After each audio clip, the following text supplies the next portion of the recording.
굿바이 스트레스. 오늘도 스트레스에 시달리는 당신을 위한 책이라고 하는 어떤 제목을 가진 굿바이 스트레스라는 책을 우리가 함께 읽으면서 그 내용을 잘 나누고 우리가 어떻게 하면 스트레스에서 잘 견디고 살아갈 것인가, 그런 이야기를 계속하고 있습니다.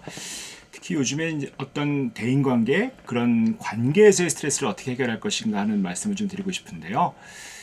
그 중에서 요즘에 제일 관계 얘기를 할 때 자기주장 훈련이라고 하는 얘기가 많이 나옵니다. 이게 자기주장이 참 어려워요.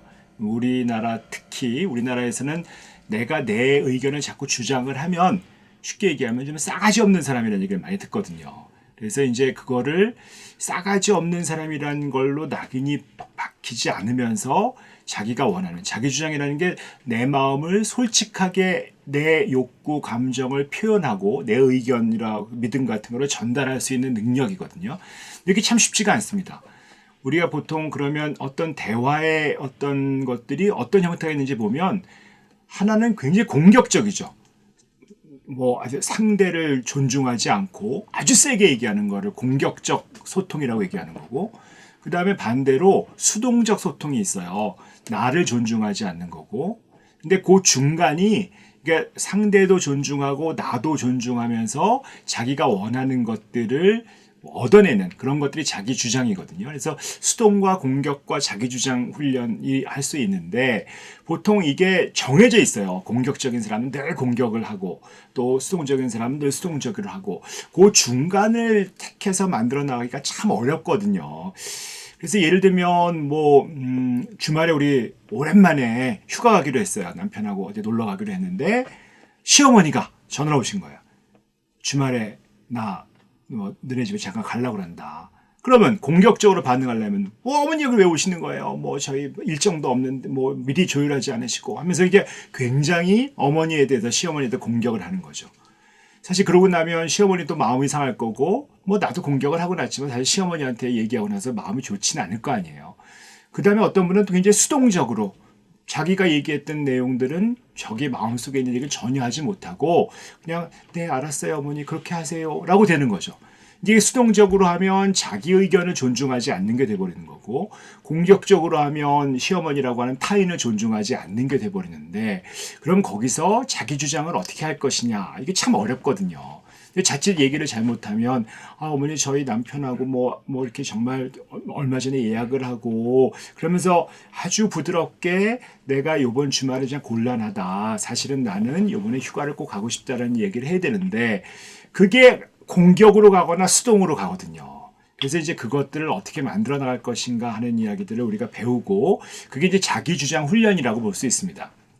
근데 자기주장 훈련에서 저희가 이제 주장 훈련하는 건 참 어렵지만, 오늘 나누고 싶은 얘기는 꼭 말이 아니더라도, 우리가 말은 잘 못할 수 있지만 그 비언어적인 말이 아닌 형태에서 어떤 식으로 수동적인 것과 공격적인 것들을 좀 빠지고 좀 자기주장적으로 갈 것이냐 하는 것들 좀 얘기하고 싶어요.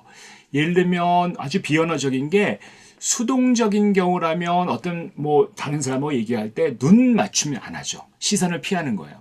근데 어떤 사람은 또 공격적으로 가려면 대놓고 뚫어져라 하고 그냥 네가 이기냐 내가 이기냐 하는 거죠. 그때 눈을 좀 어느 정도 좀 마주치기도 하다가 간혹 시선을 돌리기도 하는, 그런 게 자기주장의 어떤 비언어적이라고 볼 수 있죠. 수동적인 사람은 굉장히 몸이 움츠러지고 굽어지고, 어떤 사람은 그냥 바짝 다가가지고 공격적으로 가는 이렇게 이런 사람도 있고, 몸을 좀 세우고 어깨를 펴긴 하지만 움츠러지지 않는, 그런 게 비언어적이잖아요. 수동적인 사람은 목소리가 작아질 거고, 공격적인 사람은 목소리가 화가 나서 크게 소리를 지르다시피 할 거고, 그때 적절한 목소리를 하는 거. 그 다음에 수동적인 사람 말투도 뭔가 변명하듯 머뭇거리고 좀 이렇게 얘기할 거고, 공격적인 사람은 목소리 높이고 화가 나는 듯이 말을 하는 거고, 자기 주장을 하려면 정중하지만 단호하게 머뭇거리지 말고 이렇게 말씀해야 되는 거고, 수동적인 사람은 걱정스럽게 두려운 표정을 지을 거고, 공격적인 사람은 화난 표정을 지을 거고. 근데 이제 그때 좀 친근하거나 중립적인 표정을 짓는 그런 것들이 지금 비언어적인 거거든요. 이게 수동적인 사람은 자기를 잘 표현하지 않기 때문에 남의 비위를 맞추는 것으로 가고, 그것도 제일 중요한 내가 원하는 것들을 중요하지 않게 여긴단 말이에요. 그러다 보니까 수동적으로 내가 표현하다 보면 나중에 뭐 시어머니 왔어요. 뭐 어쩔 수 없이 왔어요. 그러고 나면 내가 원하는 거는 이번 주말에는 내가 놀러 가는 걸 원했기 때문에 사실 마음이 되게 상한단 말이에요. 이제 반대로 공격적인 경우는 그 시어머니를 굉장히 존중하지 않는 언행을 하거든요.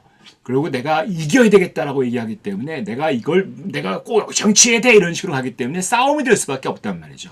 그래서 사실은 자기 주장이라고 하는 거는 나도 지키고 남도 지키고 내 권리 남의 권리를 다 지켜야 되고 그러면서도 명확하고 솔직하게 내 의견을 내야 되거든요. 그런데 이제 상대한테는 적대적이거나 고압적이지 않아야 되고 그러면서 자기를 표현하는 거기 때문에 결국 둘이 다 이겨야 된단 말이에요. 그래서 결국은 우리가 항상 얘기하는 윈윈이라고 하잖아요. 둘 다 이길 수 있는 건 윈윈이다라고 하면 공격적인 사람은 자기는 이겼지만 상대가 졌다는 느낌이 들기 때문에 결국 그 사람이 또 나를 공격할 수밖에 없거든요. 싸움이 되는 거죠. 수동적인 사람은 나는 졌고 위축이 되고 상대가 이겨버린 거고 나는 계속 주눅이 들어버리고 결국 계속 힘들고 우울해지기 쉽다는 거죠. 근데 내 권리와 남의 권리를 모두 지킬 수 있는 자기 주장 훈련을 한다고 보면 서로 우리가 얘기하는 소위 윈윈, 진 사람이 없어지는 거거든요. 나도 이기고 너도 이긴 것들이 되기 때문에 사실 그럴 때 우리가 말로 하는 거는 참 어렵습니다. 그래서 그런 프로그램이 있어요. 자기 주장 훈련 프로그램이라는 것도 있고 책도 있고 막 그런데 뭐 이 책에도 자세하게 나와 있긴 하니까 좀 읽어보시면 좋을 것 같고 오늘 말씀드리고 싶은 내용은 태도, 나의 목소리, 눈 맞춤, 그 다음에 나의 자세 이런 것들을 통해서 수동적이지도 않고 공격적이지도 않은 자기 주장적 비언어적 표현을 하시는 그런 분 우리가 되면 좋겠다라는 말씀을 드리고 싶습니다. 오늘은 여기까지 하도록 하겠습니다.